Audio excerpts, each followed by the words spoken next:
Hello everyone, स्वागत है आप सभी का CGPSC ABCD के इस यूट्यूब चैनल में। इस वीडियो के अंदर हम एक बहुत ही ज़्यादा महत्वपूर्ण सब्जेक्ट आपके लिए लेकर आए हैं।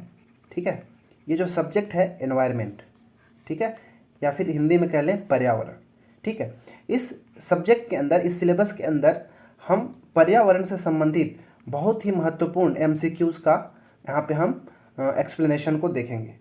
ठीक है, ये जो MCQs मैं यहाँ पे लाया हूँ, ये तो पहली बात तो मैं खुद ही तैयार किया हूँ।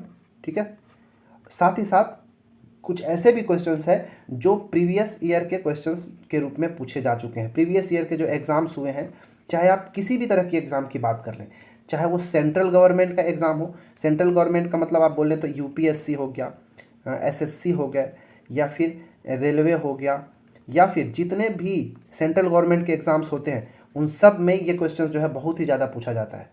साथ ही साथ किसी भी स्टेट PCS की मैं बात कर लूँ, ठीक है ना, ऑल स्टेट PCS अब मैं बता दूँ, जैसे CGPSC तो है ही, BPSC, JPSC, UPPSC, जितने भी स्टेट PCS है वहाँ पर भी एग्ज़ाम की दृष्टि से बहुत ही ज़्यादा इंपॉर्टेंट है, क्योंकि यहाँ से हमेशा क्वेश्चन पूछे जाते हैं।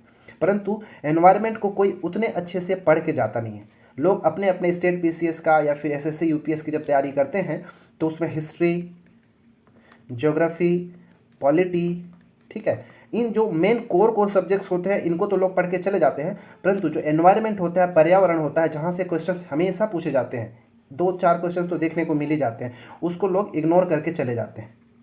ठीक है, इसलिए मैं सोच रहा हूँ कि इस पर्यावरण का भी कुछ कई भागों में, कई पार्ट्स में कुछ मैं आपके लिए इंपॉर्टेंट MCQs लेकर आऊँ, जिसके एक्सप्लेनेशन के माध्यम से, ठीक है, आपको ज़्यादा इसमें पढ़ना नहीं है, बस इन सारे वीडियोस को आपको देखते जाना है। उसके एक्सप्लेनेशन को अगर आप अच्छे से समझते चले जाएंगे और एक क्विक रिवीजन की तरह अगर आप एग्ज़ाम टाइम इसको अगर आप एनालाइज करेंगे तो आपके लिए बहुत ही ज़्यादा हेल्पफुल होगा।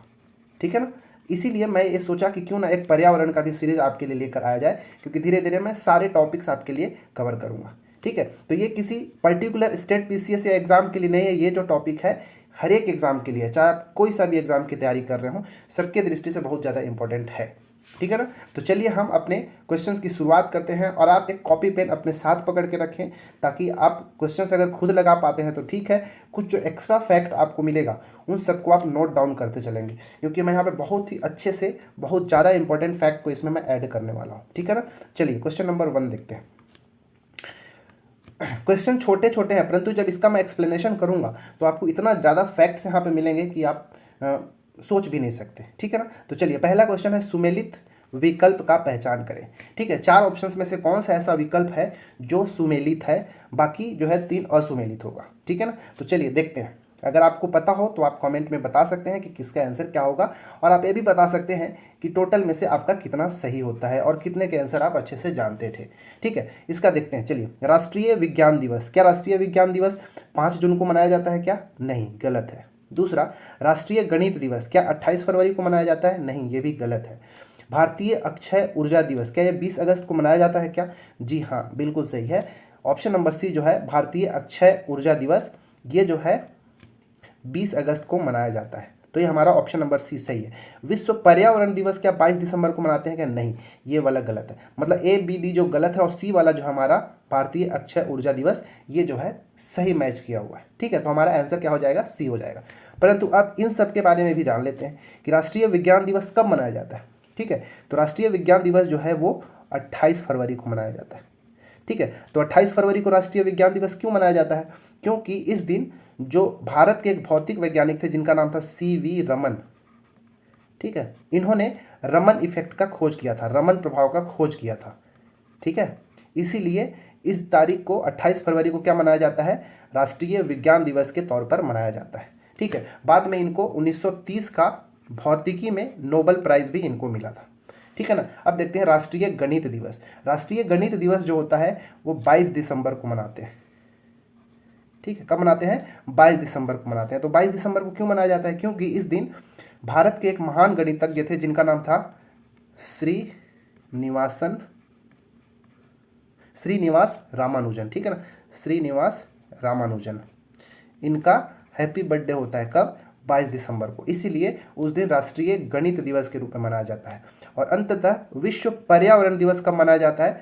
तो विश्व पर्यावरण दिवस जो होता है वो 5 जून को मनाया जाता है। ठीक है ना। 5 जून को विश्व पर्यावरण दिवस मनाया जाता है, ठीक है। क्यों मनाया जाता है भाई विश्व पर्यावरण दिवस 5 जून को? क्योंकि,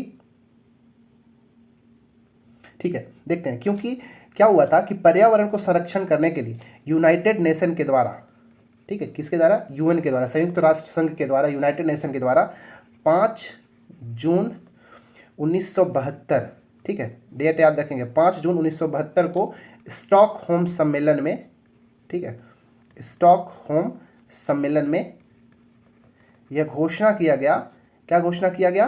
कि 5 जून को हम राष्ट्रीय विश्व पर्यावरण दिवस के रूप में मनाएंगे। क्यों? ताकि पर्यावरण से संबंधित लोगों को के अंदर जागरूकता हम ला सकें, ठीक है ना। तो ये था, ये इसका एक्सप्लेनेशन। एक चीज़ और याद रख सकते हैं कि ये तो पर्यावरण दिवस कब मना रहे हैं? 5 जून को। लेकिन अगर आपसे पूछ दे कि विश्व पर्यावरण संरक्षण दिवस कब मनाते हैं? विश्व पर्यावरण संरक्षण दिवस ये कब मनाया जाता है? तो विश्व पर्यावरण संरक्षण दिवस मनाया जाता है 26 नवंबर को, ठीक है। और 26 नवंबर को भारत में क्या मनाया जाता है भाई? आपको पता ही होगा कि संविधान दिवस के रूप में मनाया जाता है, ठीक है। तो आप ये दिन दोनों को आप एक दूसरे के साथ याद कर सकते हैं, ठीक है ना। चलिए, प्रश्न क्रमांक 1 हो गया, ठीक है। प्रश्न क्रमांक 2 देखते हैं। दूसरा प्रश्न है कि विश्व वानिकी दिवस कब मनाया जाता है? विश्व वानिकी दिवस कब मनाया जाता है? 21 मार्च, 2 फरवरी, 3 मार्च या फिर 22 मार्च, कब मनाया जाता है? तो इसका जो सही आंसर है ऑप्शन नंबर ए। ये अभी चर्चा में भी रहा था यह डेट। क्यों? क्योंकि 21 मार्च को विश्व वानिकी दिवस के अंदर छत्तीसगढ़ के मुख्यमंत्री भूपेश बघेल जो थे, वो छत्तीसगढ़ में 21 मार्च 2023 को वृक्ष संपदा योजना की शुरुआत किया था। इन्होंने वृक्ष संपदा योजना की इन्होंने शुरुआत किया था, वृक्ष संपदा योजना की शुरुआत, ठीक है ना। तो ये आपको डेट याद रखना है कि 21 मार्च को विश्व वानिकी दिवस मनाया जाता है और उसी दिन छत्तीसगढ़ के अंदर वृक्ष संपदा योजना की शुरुआत किया गया था। इसमें जो महत्वपूर्ण 12 वृक्ष जो थे, ठीक है, 12 तरह के वृक्षों का लगाया जाना था, ठीक है। 5 सालों के अंदर शायद 15 करोड़ वृक्षों को लगाया जाना है, ऐसा कुछ है। तो इसका भी मैं करंट अफेयर वाले में इसको मैं कवर किया हूँ, ठीक है ना। 2 फरवरी को क्या मनाया जाता है, किसी को पता है क्या? तो इस दिन विश्व नम भूमि दिवस मनाया जाता है, विश्व नम भूमि दिवस, या फिर कह लें वर्ल्ड वेटलैंड डे इसी दिन मनाया जाता है, ठीक है। क्योंकि नम भूमि के संरक्षण के लिए ना 2 फरवरी 1971 को ईरान के रामसर शहर में, ठीक है ना, कहाँ? तो ईरान एक देश है, उस ईरान के रामसर शहर में एक सम्मेलन का आयोजन किया गया था ताकि विश्व नम भूमि या फिर आर्द्र भूमि भी इसको कहा जाता है, उसको संरक्षण प्रदान किया जा सके। इसीलिए प्रतिवर्ष 2 फरवरी को क्या मनाया जाता है? विश्व नम भूमि दिवस या फिर वर्ल्ड वेटलैंड डे मनाया जाता है। पहली बार ये जो है 1997 में मनाया गया था, ठीक है। पहली बार कब? 1997 के अंदर मनाया गया था। लेकिन ये सम्मेलन कब हुआ था? 1971 के अंदर, ठीक है। 3 मार्च को क्या मनाया जाता है? तो 3 मार्च को विश्व वन्य जीव दिवस मनाया जाता है, विश्व वन्य जीव दिवस कब मनाते हैं? 3 दिसंबर को मनाते हैं, ठीक है। वर्ल्ड वाइल्ड लाइफ डे, ठीक है, विश्व वन्य जीव दिवस। और अंत में 22 मार्च को याद रखिएगा कि विश्व जल दिवस मनाया जाता है, विश्व जल दिवस, ठीक है ना। चलिए, इसके लिए इतना अच्छा, इसका घोषणा कब किया गया था विश्व जल दिवस मनाने का? तो भी याद रख सकते हैं कि 1992 का, ठीक है, 1992 का ब्राज़ील का रियो डी जेनेरियो में जो यूएन का सम्मेलन हुआ था ना, वहीं से इसको मनाने की घोषणा की गई थी, ठीक है। चलिए, प्रश्न क्रमांक 3। तीसरा प्रश्न है कि असुमेलित विकल्प का चयन करें, कि कौन सा जो है इसमें असुमेलित है, ठीक है ना, याद रखना, ठीक है। जब भी एग्जाम में जाएंगे क्वेश्चन को ध्यान से पढ़ना है कि असुमेलित बोला गया है या सुमेलित बोला गया है, क्या बोला गया है, ठीक है ना। तो हमको यहाँ बोला गया है असुमेलित विकल्प का चयन करना है। टाइगर मैन ऑफ इंडिया किसको कहा जाता है? Kailash Sankhla. Bird man of India Salim Ali. Water man of India Rajendra Singh. या फिर एशियाई हाथियों के संरक्षक चेवांग नॉर्फेल, किसको? इसमें से कौन सा जो ऑप्शन है वो जो है असुमेलित है? तो अब याद रखिएगा कि टाइगर मैन ऑफ इंडिया जो है कैलाश सांखला को कहा जाता है। तो ये जो हमारा क्या है, सही है। दूसरा, बर्ड मैन ऑफ इंडिया, तो डॉक्टर जो सलीम अली हैं उनको बिल्कुल कहा जाता है बर्ड मैन ऑफ इंडिया, ठीक है। तीसरा, वाटर मैन ऑफ इंडिया, तो राजेंद्र सिंह को कहा जाता है, तो ये भी सही है। परंतु जो चौथा है वो हमारा असुमेलित है। एशियाई हाथियों का जो संरक्षक है चेवांग नॉर्फेल नहीं है, ठीक है ना। ये कौन है भाई, तो याद रखिएगा रमन सुकुमार। जो रमन सुकुमार हैं इनको एशियाई हाथियों का संरक्षक कहा जाता है, ठीक है, रमन सुकुमार। अच्छा, चेवांग नॉर्फेल कौन है, तो चेवांग नॉर्फेल जो है ना, इनको आइस मैन ऑफ इंडिया के नाम से जाना जाता है, ठीक है ना,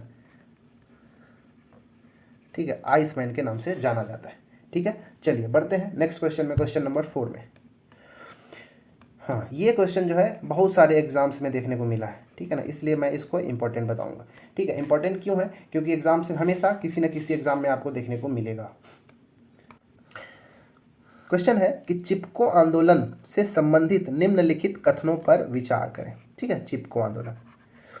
तो इसमें विचार करना है और बताना है कि सत्य कथनों की पहचान करके उचित विकल्प का चयन करें। तो देखते हैं कि कौन कौन सा कथन सत्य है। पहला, यह आंदोलन वृक्षों की कटाई को रोकने से के लिए चलाया गया था, वृक्षों की कटाई को रोकने के लिए चलाया गया, तो बिल्कुल सही है, ठीक है। चिपको आंदोलन चलाया गया इसलिए था ताकि वृक्षों को उनके कटाई से रोका जा सके, ठीक है। जैसे ही कोई वृक्षों को काटने जाता था तो लोग क्या करते थे, उस वृक्ष को ऐसे दोनों साइड से ऐसे पकड़ के चिपक जाते थे और उसको काटने से रोकते थे, इसीलिए इसको हम चिपको आंदोलन कहते थे, ठीक है ना। तो पहला कथन जो है बिल्कुल सही है। दूसरा, इस आंदोलन का नेतृत्व पांडुरंग हेगड़े के द्वारा 26 मार्च 1974 को किया गया था, ठीक है। क्या ये सही है?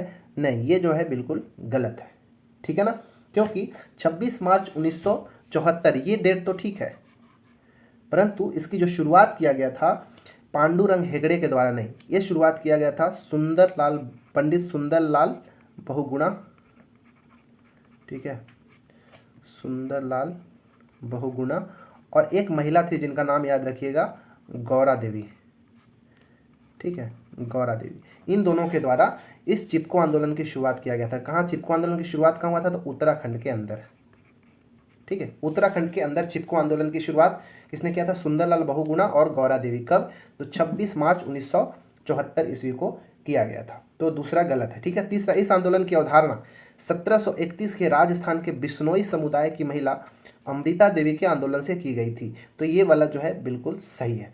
तो इस प्रकार देखेंगे तो 1 और 3 सही है और हमारा ऑप्शन नंबर जो सी होगा राइट होगा। देखिए क्या हुआ था कि 1731 में एक्चुअली ये जो अगर भारतीय तौर पर देखा जाए, ठीक है, स्वतंत्र भारत के बाद, तो चिपको आंदोलन की शुरुआत उत्तराखंड के अंदर सुंदरलाल बहुगुणा और गौरा देवी के नेतृत्व में किया गया था 26 मार्च 1974 को।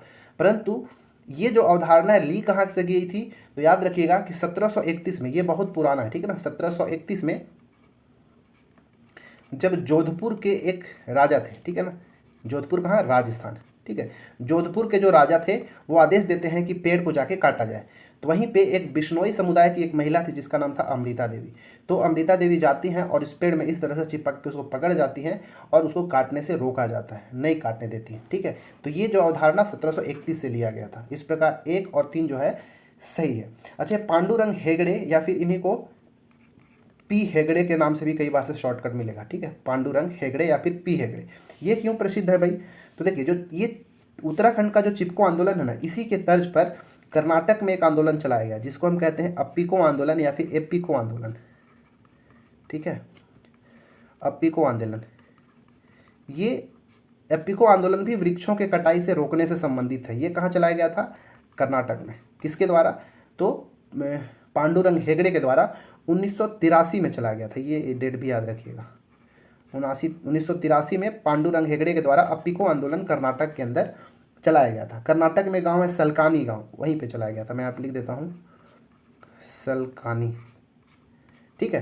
तो इतना चीज़ आपको याद रखना चाहिए। देखिए अमृता देवी जो है ना, जिन्होंने पेड़ों को बचाने से संबंधित है, तो इनसे इनके नाम पर क्या होता है, एक पेड़ को चिपक मतलब पेड़ को या फिर वृक्ष संरक्षण के लिए इससे पुरस्कार भी दिया जाता है। अमृता देवी के नाम पर वृक्षों के संरक्षण से संबंधित अमृता देवी पुरस्कार दिया जाता है, ठीक है ना। चलिए प्रश्न क्रमांक 5 देखते हैं। 5वां प्रश्न है कि सूची 1 को सूची 2 से सुमेलित करें, ठीक है। ये क्वेश्चन जो है वो भी बहुत ज़्यादा इंपॉर्टेंट है, इसको ध्यान से हमको समझना है क्योंकि ये जो डेट है ये बहुत ज़्यादा इंपॉर्टेंट है। एक साथ ये सारे डेट कई बार से मिलते नहीं हैं, अलग अलग क्वेश्चंस में ये सब देखने को मिलते हैं। तो मैं सोचा कि क्यों ना इनको मिला जुला के एक क्वेश्चन आपके लिए बना दिया जाए जहाँ से जो इंपॉर्टेंट डेट है या ईयर है वो आपको मिल जाए, ठीक है ना। चलिए देखते हैं कि सूची 1 को सूची 2 के साथ मिलाना है। ठीक है, देखते हैं कि कौन सा सही। पहला, नेशनल ग्रीन ट्रिब्यूनल, ठीक है ना, राष्ट्रीय हरित प्राधिकरण हिंदी में कहा जाता है। इसका स्थापना कब हुआ था? ठीक है, ये बताना है। तो इसका स्थापना, इसको शॉर्ट में एनजीटी भी कहा जाता है, नेशनल ग्रीन ट्रिब्यूनल या फिर राष्ट्रीय हरित प्राधिकरण। इसकी जो स्थापना सन 2010 में किया गया था।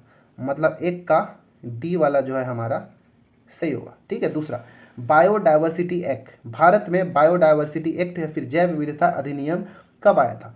तो ये जो भारत में जैव विविधता अधिनियम है ये 2002 का है। मतलब ऑप्शन नंबर सी। तो 1 का डी 2 का सी, 1 का डी 2 का सी, ये 2 ठो में है। तो अभी और आगे बढ़ते हैं। तीसरा है एनवायरमेंटल प्रोटेक्शन एक्ट, पर्यावरण संरक्षण अधिनियम। ठीक है ना, एनवायरमेंटल प्रोटेक्शन एक्ट या फिर पर्यावरण संरक्षण अधिनियम, ये कब आया था? तो ये जो अधिनियम है ये 1986 का अधिनियम है। तो सी का क्या हो जाएगा? ई। तो देखिए सी का ई कहाँ है? मतलब हमारा सी जो है इसका राइट आंसर हो जाएगा, क्योंकि इतना में ही हमको मिल जा रहा है। 1 का डी 2 का सी और 3 का ई, तो हमारा सी सही हो जाएगा। चलिए फिर भी देख लेते हैं। फॉरेस्ट कंजर्वेशन एक्ट, ठीक है, वन संरक्षण अधिनियम, फॉरेस्ट कंजर्वेशन एक्ट, ये कब का है? तो ये है 1980 का। ठीक है, तो ये जो होगा हमारा ऑप्शन नंबर बी हो जाएगा। इन सारे डेट को आप अपना जो स्टडी टेबल है वहाँ सामने चिपका के रखें, क्योंकि ये किसी भी एग्जाम में कभी भी पूछ सकता है। इसके बाद है water cess act, water cess अधिनियम कब का है? तो ये जो है 1977 का है, 1977 का। ठीक है, इस प्रकार इसका जो हो जाएगा ए हो जाएगा। ठीक है, तो हम देखें कि इसका ऑप्शन नंबर सी जो है राइट है। ठीक है, एक बार वीडियो को आप पॉज करके इसका स्क्रीनशॉट भी ले सकते हैं, या फिर वीडियो को रिवर्स करके भी आप थोड़ी देर के लिए देख लें। ठीक है ना। चलिए प्रश्न क्रमांक हम 6 में बढ़ते हैं। छठवां प्रश्न है कि निम्नलिखित में से कौन कौन सा कथन जो है सुमेलित नहीं है? ठीक है, नहीं है सुमेलित, उसको हमको बताना है। ठीक है, तो जैव विविधता दिवस, ठीक है, जैव विविधता दिवस कब मनाए जाते हैं? ठीक है, या फिर बायोडाइवर्सिटी डे कब मनाए जाते हैं? क्या 25 दिसंबर को मनाते हैं? क्या ये सही है? हमको ये बताना है, लेकिन हमको असुमेलित को बताना है ना भाई। ठीक है, देखिए, तो जो जैव विविधता दिवस है ना वो 25 दिसंबर को नहीं मनाया जाता है, ये जो है गलत है। जैव विविधता दिवस जो है ये 22 मई को मनाया जाता है। कब मनाया जाता है? 22 मई को मनाया जाता है। ठीक है, सर्वप्रथम 22 मई 1993 को मनाया गया था। ठीक है ना, याद रखिएगा, 22 मई 1993 को सबसे पहली बार जैव विविधता मनाया गया था, जैव विविधता दिवस यूएन के द्वारा। फिर 22 मई से शुरुआत हो गया। इसके बाद विश्व पर्यावरण दिवस, तो ये तो हम जानते हैं 5 जून, ये तो सही है। पहला वाला क्या था? ये असुमेलित था। ठीक है ना, तो हमको सुमेलित नहीं वाला पता करना है। ठीक है, मतलब पहला असुमेलित है, तो ये वाला और या तो ये वाला हो सकता है, ये दोनों तो हमारा होगा नहीं। ठीक है, चलिए ओजोन दिवस, क्या ओजोन दिवस 16 सितंबर को मनाते हैं क्या? जी हाँ, बिल्कुल सही है। ठीक है, ओजोन संरक्षण के लिए ओजोन दिवस जो है उसके लिए जागरूकता फैलाने के लिए 16 सितंबर को ओजोन दिवस के रूप में मनाया जाता है। पृथ्वी दिवस कब मनाते हैं? 22 अप्रैल को, तो ये भी ठीक है। अभी आपको कुछ समय पहले बताया था जल दिवस। ठीक है, जल दिवस कब? तो मनाए थे हम 22 मार्च को, लेकिन एक महीने बाद 22 अप्रैल को हम क्या मना रहे हैं? पृथ्वी दिवस मना रहे हैं। तो याद रखिएगा। पांचवा है विश्व वन्य जीव दिवस, क्या 31 मार्च को मनाते हैं क्या? नहीं, ये वाला भी हमारा गलत है, ये गलत था और ये गलत है। विश्व वन्य जीव दिवस जो हम मनाते हैं 3 मार्च को मनाते हैं। ठीक है, 3 मार्च को।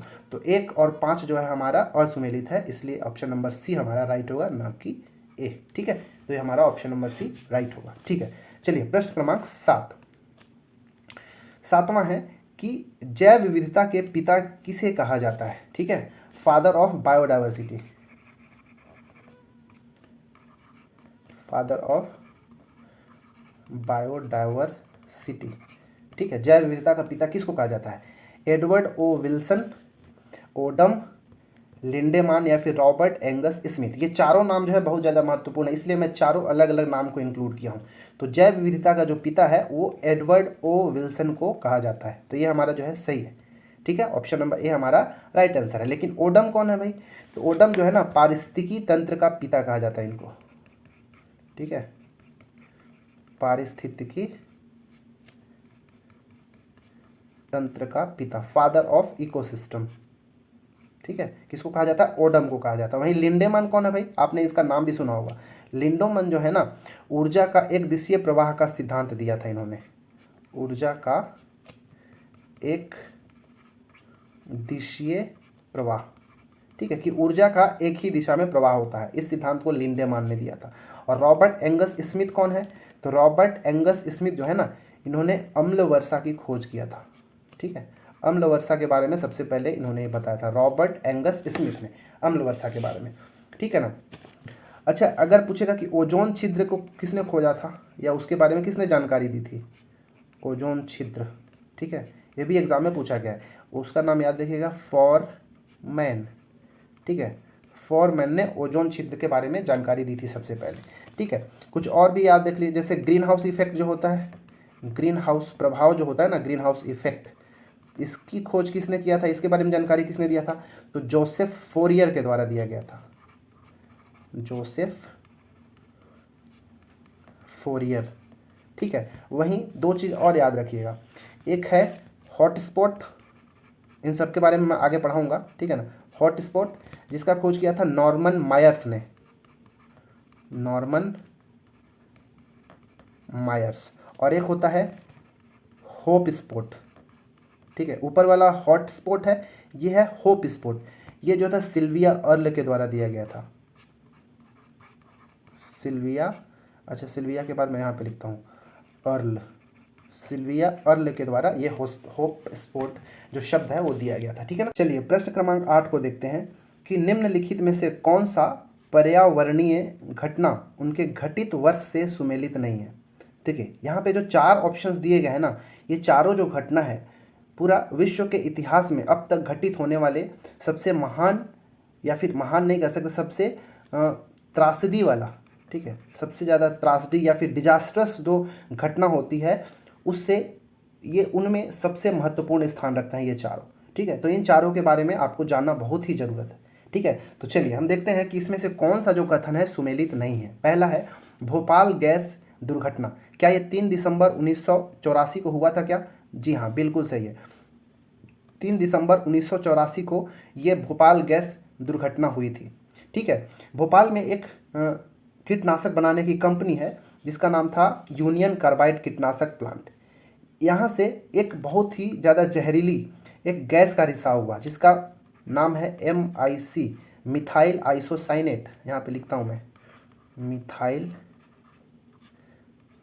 आइसो, ठीक है, आइसोसाइनेट। ठीक है ना।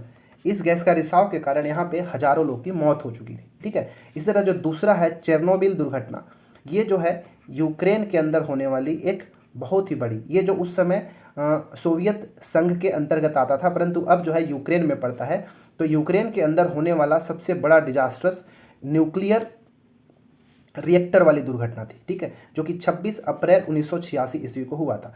ठीक है, ये नाभिकीय रिएक्टर में आग लगने की वजह से हुआ था। ठीक है ना, नाभिकीय रिएक्टर, मैं शॉर्ट में लिख देता हूँ, नाभिकीय रिएक्टर में आग लगने की वजह से हुआ था। तीसरा जो है हिरोशिमा और नागासाकी की जो दुर्घटना हुई थी, परमाणु बम गिराया गया था। ठीक है, परमाणु बम, वो ये द्वितीय विश्व युद्ध के जगह समय, सेकेंड वॉर जो हुआ था, सेकेंड वर्ल्ड वॉर, उसके समय की घटना हिरोशिमा और नागासाकी पे। ये 5 अगस्त को नहीं, ठीक है ना, याद रखिएगा, ये 5 अगस्त को नहीं, यहाँ पे 6 अगस्त होना चाहिए।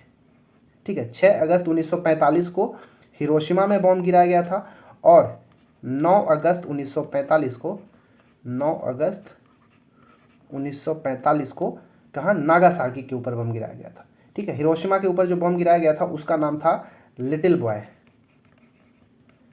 ठीक है, और जो नागासाकी के ऊपर बम गिराया गया था उसका नाम था फैट बॉय, ये याद रखिएगा। तो ये था 6 अगस्त 1945 और ये था 9 अगस्त 1945। 6 अगस्त कहाँ पे, हिरोशिमा, 9 को नागासाकी। ठीक है ना, तो ये भी आप करेक्ट कर लीजिएगा, यहाँ पे टाइपिंग मिस्टेक होगा, 6 अगस्त 1945। 6 से 9 लिख लेते हैं इस ऑप्शन में तो ज़्यादा अच्छा होता, 6 से 9 अगस्त। ठीक है, वहीं जो 3 माइल आइलैंड दुर्घटना जो है ये 28 मार्च 2000 को नहीं बल्कि इस 2000 की जगह 1979 होना चाहिए था। ठीक है ना, 3 माइल आइलैंड दुर्घटना जो है ये अमेरिका के अंदर होने वाला एक दुर्घटना है जो कब हुआ था, 28 मार्च 1979 के अंदर हुआ था। ठीक है ना, यहाँ पे एक परमाणु संयंत्र में आग लग गया था। ठीक है, परमाणु संयंत्र के अंदर आग लग गई थी। ठीक है ना, तो ये चारों को आपका डेट के साथ याद रखना है। चलिए प्रश्न क्रमांक 9 देखते हैं। 9वां प्रश्न है कि निम्नलिखित युग्मों में कौन सा एक सुमेलित नहीं है। ठीक है, तो चलिए देखते हैं। यहाँ पे इधर साइड में एक विशेष प्रकार की आंदोलन का नाम दिया गया है पहली सूची के अंदर, और दूसरे के अंदर उस आंदोलन से संबंधित व्यक्तित्व का नाम दिया गया है। तो बताना है कि कौन सा जो है सुमेलित नहीं है। तो पहला एपिको आंदोलन, पी हेगड़े, क्या सही है क्या? जी हाँ, बिल्कुल सही। अभी मैं कुछ देर पहले बताया था कि पांडुरंग हेगड़े ने चिपको आंदोलन के तर्ज पर कर्नाटक के अंदर एपिको आंदोलन चलाया था। तो ये बिल्कुल सही है। ये कब चलाया गया था भाई? तो याद रखिएगा 1983 के अंदर। कहाँ? कर्नाटक के अंदर चलाया गया था। दूसरा चिपको आंदोलन, सुंदरलाल बहुगुणा, ये भी ठीक है। ठीक है, ये उत्तराखंड में कब चलाया गया था? 1974 के आसपास चलाया गया था। इसमें सुंदरलाल बहुगुणा और एक और क्या नाम याद रखना है आपको? गौरा देवी। ठीक है, ये दोनों जो है किससे संबंधित है? चिपको आंदोलन से संबंधित है। नर्मदा बचाओ आंदोलन, मेधा पाटकर, ये भी ठीक है। मेधा पाटकर जो है वो नर्मदा बचाओ आंदोलन से संबंधित है, तो ये भी सुमेलित है। ये जो नर्मदा बचाओ आंदोलन है ये 1989 के आसपास चलाया गया था। ठीक है, जो नर्मदा नदी है वो एमपी, गुजरात, महाराष्ट्र में फ्लो करता है, बहती है। एमपी, गुजरात और महाराष्ट्र, इन तीनों राज्यों से होकर बहती है। और इस नर्मदा नदी के ऊपर बांध बनाया जाना था। ठीक है ना, बांध बनाया जाना था। इस बांध बनाने और उसके आसपास के पेड़ों की कटाई करने से रोकने के लिए ही नर्मदा बचाओ आंदोलन मेधा पाटकर के द्वारा 1989 में चलाया गया था। ठीक है, और चौथा है शांत घाटी आंदोलन, साइलेंट वैली मूवमेंट, शांत घाटी आंदोलन। ये शांत घाटी कहाँ है? केरला के अंदर है। ठीक है, तो शांत घाटी में जो वृक्ष हैं उसको काटने से रोकने के लिए, उनको संरक्षण प्रदान करने के लिए बाबा आमटे के द्वारा चलाया गया था क्या? नहीं। ठीक है, ये नाम को आपको हटाना है।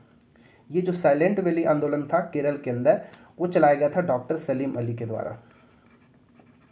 डॉक्टर सलीम अली जो है उनके द्वारा ये मूवमेंट साइलेंट घाटी आंदोलन के नाम से चलाया गया था, ताकि क्योंकि क्या था कि एक जल विद्युत बांध का निर्माण करना था। ठीक है ना, जिसके कारण एक पेड़ों की कटाई करनी थी, जिसके लिए इन्होंने क्या किया था? डॉक्टर सलीम अली जो है ना कोर्ट में अपील किए थे कि यहाँ पे पेड़ पौधों को कटाई नहीं होनी चाहिए, इसीलिए इसको शांत घाटी आंदोलन के नाम से जाना जाता है। अच्छा, बाबा आमटे किससे संबंधित है भाई? तो जो बाबा आमटे हैं ये वन्य जीव संरक्षण, ठीक है, वन्य जीव संरक्षण और नर्मदा बचाओ, इन दोनों आंदोलन से संबंधित है। ठीक है, नर्मदा बचाओ, इन दोनों आंदोलन से ये संबंधित है। ठीक है, तो ये था हमारा ये 4 महत्वपूर्ण आंदोलन। ठीक है, चलिए 10वां प्रश्न। प्रश्न क्रमांक 10 है कि भारत में प्रोजेक्ट टाइगर कब लाया गया था? ये वेरी वेरी इंपॉर्टेंट क्वेश्चन। ठीक है, प्रोजेक्ट टाइगर जो है भारत में कब लाया गया था? 1972, 73, 74 या फिर 1992, कब? ठीक है, तो इसका जो राइट आंसर है ऑप्शन नंबर बी, 1973 में भारत में प्रोजेक्ट टाइगर चलाया गया था, ताकि बाघों को संरक्षण प्रदान किया जा सके। इस प्रोजेक्ट टाइगर कब आया था? 1973 के अंदर। उससे पहले 1972 में वन्य जीव संरक्षण अधिनियम लाया गया था। ठीक है, मैं पहले भी इसका डिस्कस कर चुका हूं कि वन्य जीव संरक्षण अधिनियम, ये कब का अधिनियम है? 1972 के अंदर। 1972 के अंदर देखिए हमें वन्य जीव संरक्षण अधिनियम लाए जीवों को बचाने के लिए। उसी के एक साल बाद 1973 में हम क्या लाए? प्रोजेक्ट टाइगर लाए, प्रोजेक्ट टाइगर। ठीक है, बाघ को बचाने के लिए। इसके बाद 1973 के प्रोजेक्ट टाइगर के बाद सन 1974 में प्रथम प्रोजेक्ट टाइगर चलाया गया। ठीक है, प्रथम प्रोजेक्ट टाइगर कहाँ चलाया गया भाई? तो आपने एक नाम सुना होगा, उत्तराखंड के अंदर एक जिम कॉर्बेट राष्ट्रीय उद्यान है। ठीक है ना, क्या नाम है?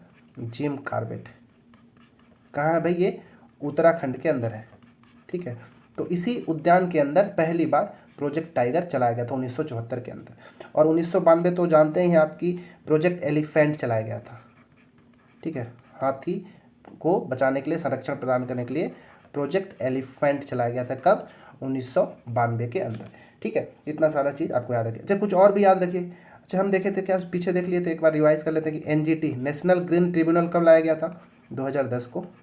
ठीक है, 10 अक्टूबर, ये भी याद रखिएगा कि 10 अक्टूबर को क्या लाया गया था? राष्ट्रीय हरित प्राधिकरण, 10 अक्टूबर 2010 को। इसका हेड क्वार्टर जो है दिल्ली में। ठीक है, नई दिल्ली के अंदर। ठीक है, नई दिल्ली के अंदर। एक चीज़ और याद रखिएगा कि tiger task force, tiger task force TTF ठीक है। इसका गठन कब किया गया था? तो 2004 के अंदर गठन किया गया था, ठीक है ना। चलिए प्रश्न क्रमांक 11वां प्रश्न है कि छत्तीसगढ़ में वन्य जीव संबंधित अधिनियमों में कौन कौन सा युग्म जो है सुमेलित है। सुमेलित युग्म का पहचान करना है। बस है कि यहाँ कि पूरा राष्ट्रीय ना होके ये छत्तीसगढ़ के अंदर जो वन्य जीव संबंधित अधिनियम है उससे संबंधित है, बताना है कि कौन कौन सा जो है सुमेलित है, ठीक है ना। तो देखते हैं कि कौन कौन सा सुमेलित है। ठीक है, पहला, छत्तीसगढ़ राज्य प्रथम वन नीति, मतलब छत्तीसगढ़ के अंदर पहला वन नीति कब 2001 में लाया गया था क्या? तो सुमेलित पूछा है ना, ठीक है, पहला वाला जो है सुमेलित है। 2001 के अंदर ही पहला प्रथम वन नीति लाया गया था। अभी जो नवीनतम वाला है ना, अभी कौन सा नवीनतम वन नीति है? तो 2004 का है, ठीक है। ये सेकेंड भी है, परंतु जो नवीनतम के अगर बोलेगा तब भी 2004, या फिर दूसरा वन नीति है ये 2004 का नहीं है। दूसरा, छत्तीसगढ़ राज्य हर्बल स्टेट 2002 का है क्या? तो नहीं, ये गलत है, ठीक है, ये वाला गलत है। छत्तीसगढ़ राज्य हर्बल स्टेट 2002 का ना होके ये 4 जुलाई 2001 को आया था, 4 जुलाई 2001, ठीक है। तीसरा है छत्तीसगढ़ जैव विविधता बोर्ड 2006, ठीक है, तो ये वाला भी सही है, ठीक है ना, सही है, क्योंकि भारत में कब आया था जैव विविधता अधिनियम? तो 2002 का आया था, ठीक है। 2002 के बाद 2006 में छत्तीसगढ़ के अंदर जैव विविधता बोर्ड का गठन किया गया था, तो ये तीसरा भी सही है, ठीक है। चौथा, छत्तीसगढ़ लघु वनोपज संघ की स्थापना क्या 2009 में हुआ था क्या? तो नहीं, ये गलत है, ये हुआ था 31 अक्टूबर सन 2000 ईस्वी को हुआ था। छत्तीसगढ़ लघु वनोपज संघ की स्थापना कब? 31 अक्टूबर सन 2000 को, तो ये वाला भी गलत है, ठीक है। तो दूसरा तीसरा अभी तक दूसरा और चौथा गलत है। पांचवा, छत्तीसगढ़ राज्य वन औषधि पादप बोर्ड की स्थापना क्या 2004 में हुआ था? जी हाँ, बिल्कुल सही है, छत्तीसगढ़ राज्य वन औषधि पादप बोर्ड की स्थापना 2004 में हुआ था। तो यहाँ पे ध्यान से देखें तो 1, 3 और 5 जो है सुमेलित है। इस प्रकार हमारा जो ऑप्शन नंबर ए होगा वो हमारा राइट होगा, ठीक है ना। चलिए 12वां प्रश्न की ओर बढ़ते हैं। प्रश्न क्रमांक 12, छत्तीसगढ़ राज्य क्षतिपूर्ति वनीकरण कोष प्रबंधन एवं योजना प्राधिकरण कैंपा की स्थापना कब हुई थी? ये तो इंपॉर्टेंट क्वेश्चन है, एग्जाम में आया गया है कि कैंपा की स्थापना कब हुई थी। तो इसका पूरा नाम याद रखिएगा, छत्तीसगढ़ राज्य क्षतिपूर्ति वनीकरण कोष प्रबंधन एवं योजना प्राधिकरण कैंपा, इसका स्थापना कब हुआ था? 2009, 2001, 2002 या फिर 1986? कब इसका जो है गठन हुआ था, हमको ये बताना है, ठीक है। 2009 में, 2001 में, 2002 में या फिर 1986 में कब हुआ था, ठीक है।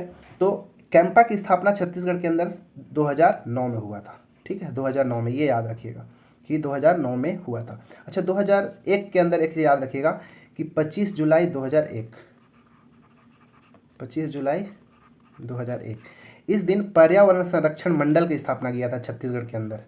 तो बोल सकते हैं कि छत्तीसगढ़ पर्यावरण संरक्षण मंडल का स्थापना कब हुआ था छत्तीसगढ़ के अंदर? तो 25 जुलाई 2001 ईस्वी को हुआ था। 2002 में अगर चलेंगे तो 2002 के अंदर भारतीय जैव विविधता अधिनियम आया था, वो तो हम पहले भी देख चुके, लिख देता हूँ फिर भी, भारतीय जैव विविधता अधिनियम कब आया था? 2002 में आया था, ठीक है। लेकिन अगर छत्तीसगढ़ की बात करें तो क्या बताया था छत्तीसगढ़ में कब अपनाया गया था? तो 2006 के अंदर छत्तीसगढ़ जैव विविधता बोर्ड की स्थापना 2006 ईस्वी में किया गया था। 1986 का एक चीज़ याद रखिएगा कि भारत के अंदर पर्यावरण संरक्षण अधिनियम लाया गया था, ठीक है, पर्यावरण संरक्षण अधिनियम भारत के अंदर लाया गया था, ठीक है। 2001 में और एक चीज़ याद रखिएगा कि मई 2001 में ना, कब? तो मई 2001 में छत्तीसगढ़ राज्य वन विकास का स्थापना किया गया था, छत्तीसगढ़ राज्य वन विकास, ठीक है। ये सब जो है बहुत ही ज़्यादा इंपॉर्टेंट है, तो ये सबको क्या बोलते हैं, याद होना चाहिए, ठीक है। आप जैसे भी याद करें बट याद होना चाहिए आपको, ठीक है ना। चलिए प्रश्न क्रमांक 13वां प्रश्न है कि राष्ट्रीय गंगा नदी बेसिन प्राधिकरण का गठन कब किया गया था? ठीक है, राष्ट्रीय गंगा नदी को बचाने के लिए, प्रदूषण से बचाने के लिए, ठीक है, गंगा नदी बेसिन प्राधिकरण की स्थापना कब की गई थी? अक्टूबर 2008, फरवरी 2009, अक्टूबर 2009 या फिर मार्च 2010? कब किया गया था इसका स्थापना? ठीक है, इसका राइट आंसर है ऑप्शन नंबर बी, फरवरी 2009, फरवरी में अगर बोलेगा तो 20 फरवरी को, ठीक है, 20 फरवरी 2009 को इस प्राधिकरण का गठन किया गया था, ठीक है ना। इसको शॉर्ट में NGRBA भी कहा जाता है, NGRBA, national Ganga river basin authority, NGRBA कहा जाता है, ठीक है ना। जैसे कि हम देखे थे कि पर्यावरण संरक्षण अधिनियम कब का था अभी भारत का, पर्यावरण संरक्षण अधिनियम कब का था, तो याद करिए, तो ये था 1986 का। तो इसी अधिनियम के तहत, इसी अधिनियम की धारा 3 के तहत ही 20 फरवरी 2009 को राष्ट्रीय गंगा नदी बेसिन प्राधिकरण का स्थापना या फिर गठन किया गया था, ठीक है ना। चलिए प्रश्न क्रमांक अब 14वां देखते हैं। प्रश्न क्रमांक 14 है कि भारत में वन संरक्षण अधिनियम कब लाया गया था। वन संरक्षण अधिनियम पहले भी इसको देख चुके, 1976, 1980, 1986 या फिर 1990, कब, ठीक है। इसका सही आंसर है ऑप्शन नंबर बी, 1980 के अंदर भारत में वन संरक्षण अधिनियम लाया गया था। कब, 1980 के अंदर। 1976 में क्या लाया गया था भाई, तो सामाजिक वानिकी कार्यक्रम, मैं आप लिख देता हूँ एक बार, सामाजिक, जितना चीज़ मैं इंक्लूड किया हूँ एग्जाम में कहीं ना कहीं पूछा गया है, तो आप इसको एक जगह आप उसको कलेक्ट करना है, ठीक है ना। तो सामाजिक वानिकी कार्यक्रम कब लाया गया था, 1976 के अंदर। 1980 में भारतीय वन संरक्षण अधिनियम लाया गया था। 1986 में क्या, तो अभी हम पीछे देख चुके हैं कि पर्यावरण संरक्षण अधिनियम लाया गया, ठीक है। पर्यावरण संरक्षण अधिनियम कब आया था, 1986 के अंदर। 1990 में क्या था, तो याद रखिएगा संयुक्त वन प्रबंधन अधिनियम, संयुक्त वन प्रबंधन अधिनियम, ठीक है ना। ये था क्वेश्चन नंबर 14 का एक्सप्लेनेशन। चलिए 15वां क्वेश्चन देखते हैं, और आज के वीडियो का ये लास्ट क्वेश्चन होगा कि लाइकेंस, ठीक है ना, लाइकेंस, लाइकेन कह लीजिए आप, ठीक है, लाइकेन, ठीक है, सबसे अच्छा सूचक है। मतलब लाइकेन जो है किस चीज़ का सूचक होता है, क्या बताता है हमको, वायु प्रदूषण के बारे में, जल प्रदूषण के बारे में, मृदा प्रदूषण के बारे में, या फिर ध्वनि प्रदूषण के बारे में। तो right answer of this question is option number A, ठीक है, वायु प्रदूषण। वायु प्रदूषण का सबसे अच्छा सूचक आप बोल सकते हो कि एक बहुत अच्छा सूचक क्या है, लाइकेंस। देखिए जो लाइकेंस होते हैं ना, ये वायु प्रदूषण के प्रति अत्यंत संवेदी होते हैं, ठीक है, लिखता हूँ यहाँ पे, वायु प्रदूषण से अत्यंत संवेदी होते हैं, ठीक है। जैसे ही वायुमंडल में प्रदूषण देखने को मिलता है, उस स्थान पे ये उग ही नहीं सकते, ये ग्रो ही नहीं कर सकते। इसीलिए जो शहर होते हैं ना, शहरी क्षेत्र जो होता है, ठीक है, वहाँ पे ये जो लाइकेंस होते हैं देखने में कम नज़र आते हैं। क्यों, क्योंकि शहरी क्षेत्रों में जो वायु का प्रदूषण होता है, एयर पॉल्यूशन जो होता है, वो बहुत अधिक होता है, और जहाँ पे वायु प्रदूषण अधिक होगा उस क्षेत्र में जो लाइकेंस होंगे उनका जो संख्या या फिर ग्रो जो होगा बहुत कम होगा, दिखाई नहीं देंगे। जिसमें जितना ज़्यादा पॉल्यूशन वहाँ पे उतनी इनकी कमी देखने को मिलेगा, ठीक है ना। अच्छा, जो लाइकेंस होते हैं ना, ये सहजीवी होते हैं, ठीक है, ठीक है, ये लाइकेंस सहजीवी होते हैं। किसका किसका भाई, तो याद रखिएगा कवक, कवक मतलब फंगी, और दूसरा क्या, शैवाल, शैवाल मतलब एल्गी, ठीक है। इन दोनों का सहजीविता शो करता है कौन, लाइकेंस, ठीक है ना। ये शैवाल जो होते हैं ना, ये ग्रीन कलर के होते हैं जो फोटोसिंथेसिस कर सकते हैं, ठीक है, ये प्रकाश संश्लेषण कर सकते हैं। मैं आप लिख देता हूँ, ये बहुत अच्छा टॉपिक है, कभी जब हम पढ़ेंगे ना सहजीविता के बारे में, सहजीवी क्या होता है, मृतोपजीवी क्या होता है, तब हम बताएंगे कि शैवाल जो होता है इनके पास क्लोरोफिल प्रेजेंट रहता है, जिसके कारण इनका रंग हरा होता है और ये प्रकाश संश्लेषण कर सकते हैं। और जो कवक होता है, ये ज़मीन से पानी, और पानी हो गया, मिनरल्स हो गया, ये खींच के या फिर सोख के स्टोर करते हैं, और ये किसके पास, शैवाल के पास भेजते हैं, क्योंकि शैवाल जो है उनको अपने लिए यूज़ करता है, यूज़ करने के बाद भोजन बनाते हैं, और फिर वापस में ये दोनों मिलके रहते हैं। इस प्रकार ये दोनों एक साथ मिलके सहजीविता करते हैं। मतलब कवक और शैवाल को मिला जुला के ही क्या कहा जाता है, लाइकेन कहा जाता है। तो ये था टोटल पर्यावरण के भाग एक का कुल 15 क्वेश्चंस, ठीक है, जो कि बहुत ही ज़्यादा इंपॉर्टेंट है, और मैं इसमें फैक्ट भी भरपूर इंक्लूड करने की कोशिश किया हूँ। उम्मीद है आपको बहुत पसंद आया होगा, और इसको बहुत ध्यान से आपको समझना है, नोट डाउन करना है, और ऐसे ही आपको MCQ को स्टडी करना है कि उसके सारे ऑप्शंस के बारे में हम उसको जाने, एलिमिनेट करके हम अपने आंसर तक पहुँचे, ठीक है। इस वीडियो में इतना ही, मिलते हैं अगले वीडियो में, तब तक के लिए धन्यवाद।